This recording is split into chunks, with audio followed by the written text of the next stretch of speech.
திருமாவளவனை உள்ளே விடவில்லை என்று எந்த கோயிலில் சொன்னால் அங்கே முன்னாலே நான் நின்று அவரை அழைத்து செல்கிறேன். அதான் பதில் அவளுக்கு. திருமாவளவனை உள்ளே அனுமதிக்காத கோயிலை பற்றி சொல்வாரே, ஆனால் அந்த கோயிலுக்கு நான் என்னுடைய நண்பர் திருமாவளவனை அழைத்து செல்வதில் முதல் ஆள் கே.பி. ராமலிங்கம். சும்மா சொல்லக்கூடாது, அவர் ஒன்றும் தப்பு. நான் அதை பெருசா கேலியும் பேச மாட்டேன். அவர் விருப்பம் பொறுத்தா வச்சுக்கிறார், விருப்பம்லாம் எடுத்துக்கிறார். அது ஒரு அரசியல் ஆக்கிறதுக்கு நானும் விரும்பல. மற்றவங்க சொல்லியிருக்கலாம், பதிவுகள் போட்டிருக்கலாம், அதை பண்ணியிருக்கலாம். என்ன இன்னொரு வச்சுக்கிறதும் வச்சுக்காததும் அவங்கவுங்க பொறுப்போம். அதுல ஒன்றும் தப்பு கிடையாது. அவர் செஞ்சதும் தப்பு கிடையாது. ஆனா இப்ப அதுக்காக வியாக்கியானம் பேசுறது தான் தேவையில்லாத வேலை, வேண்டியதில்லை. என் விருப்பம், அவங்க விருப்பப்பட்டு வச்சாங்க, வச்சுக்கிட்டேன். நான் வெளியில வந்து விருப்பப்பட்டு நான் எடுத்துட்டேன், விட்டு போங்க. அதுல எனக்கு எந்த மதத்தின் அடையாளமும் எனக்கு தேவையில்லை. எல்லா மதமும் நான் சம்மதமாக கருதுகிறேன், சொல்லிட்டு போங்க. அதுக்கே நீங்க பெரிய வியாக்கியானத்துக்கு போகணும், அதுக்கே எதிர்மறை ஆற்றணும். இது எனக்கு திருமாவளவனுக்கு நான் சொல்ற அன்பான அறிவுரை.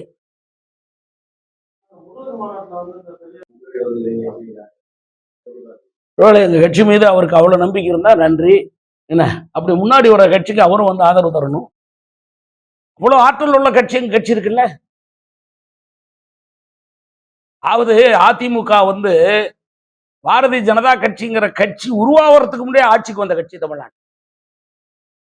திருமாவளவனுக்கு நான் சொல்றேன், அனைத்து இந்திய அண்ணா திராவிட முன்னேற்ற கழகத்தின் வரலாறு அவருக்கு நான் ஞாபகப்படுத்த விரும்புகிறேன். பாரதிய ஜனதா கட்சி 1980 தான் ஜனசங்கத்திலிருந்து பாரதிய ஜனதா கட்சியா உருவானது. ஆனால் 76 தமிழ்நாட்டுடைய ஆட்சி பொறுப்புக்கு அனைத்து இந்திய அண்ணா திமுக வந்துச்சு. 2 மாநிலத்துக்கு, பாண்டிச்சேரி ஆட்சிக்கும். ஆக அந்த கட்சியே பின்னுக்கு தள்ளிவிட்டு பாரதிய ஜனதா கட்சி முன்னேறும் என்ற நம்பிக்கையை திருமாவளவன் சொல்லுகிறார் என்றால், அப்படி நம்பிக்கையான ஒரு கட்சிக்கு பின்னாலே திருமாவளவன் வரணும். கடவுளை நீ நிந்திக்கிற, நீ கடவுளே இல்லைங்கிறியா? அவர் எப்படி நாங்க மிஸ்யூஸ் பண்றோம்? ஒரு பொருளை யூஸ் பண்ணணும்னா அந்த பொருள் இருக்கணும்ல. ஒரு பொருளை யூஸ் பண்ணணும்னா அந்த ஒரு பொருள் இருக்கணும்ல. இருக்கிறதான இந்த எலுமிச்சம்பழம் ஜூஸ் போடுறதுக்கு எடுத்து யூஸ் பண்றோம், நம்ம பேனா என்ன எழுதுறதுக்கு யூஸ் பண்றோம். அப்படின்னா அந்த பொருள் இருக்குதுன்னு அர்த்தம். அப்ப பாரதிய ஜனதா கட்சி ஆட்சிக்கு வர்றதுக்காக கடவுள் பெயரை உபயோகப்படுத்துகிறார்கள், அதான ஸ்டாலினுடைய குற்றச்சாட்டு. அப்ப கடவுள் ஒத்துக்கும். இல்லாத ஒன்றை எப்படி நாங்க மிஸ்யூஸ் பண்ண முடியும்? யூஸ் பண்ணாலும் தான், மிஸ்யூஸ் பண்ணாலும் ஒண்ணுதான். அதான் நான் சொன்னேன், ஸ்டாலின் முட்டாள் ஆரம்பத்தில் சொல்லிட்டு இருக்கேன். இப்பதான் சொல்றேன், எங்களை மிஸ்யூஸ் பண்றாங்கன்னு சொல்றாரு. அப்ப கடவுள் இருக்காருல்ல. நாங்க எதுக்கு மிஸ்யூஸ் பண்ணணும்? நாங்க சொல்றது ஒரே சாமி, ஒரே நாடு, எல்லாம் ஒரே இதுதான். யாரு இல்லைங்கிறோம்? உங்க அம்மாட்ட உங்க வீட்டுக்காரிட்டு போய் கேளு, நீ என்னம்மா பண்ற, மிஸ்யூஸ் பண்றியா யூஸ் பண்றியான்னு. என்ன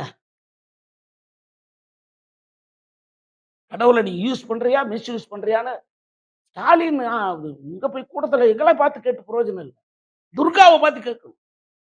ஏமா நீ மிஸ்யூஸ் பண்றியா யூஸ் பண்றியா? வேற மாதிரி எடுத்துக்கூடாது.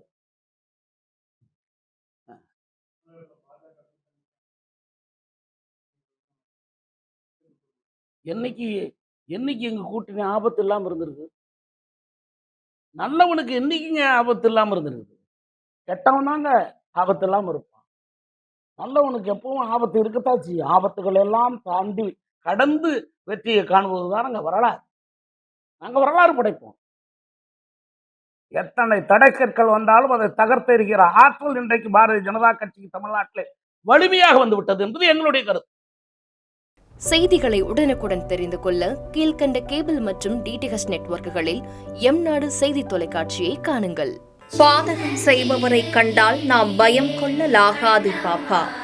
மோதி மிதித்து விடு பாப்பா, அவர் முகத்தில் உமிழ்ந்து விடு பாப்பா. அண்மை செய்திகளை உடனுக்குடன் தெரிந்து கொள்ள இணைந்திருங்கள் எம்நாடு தொலைக்காட்சியுடன்.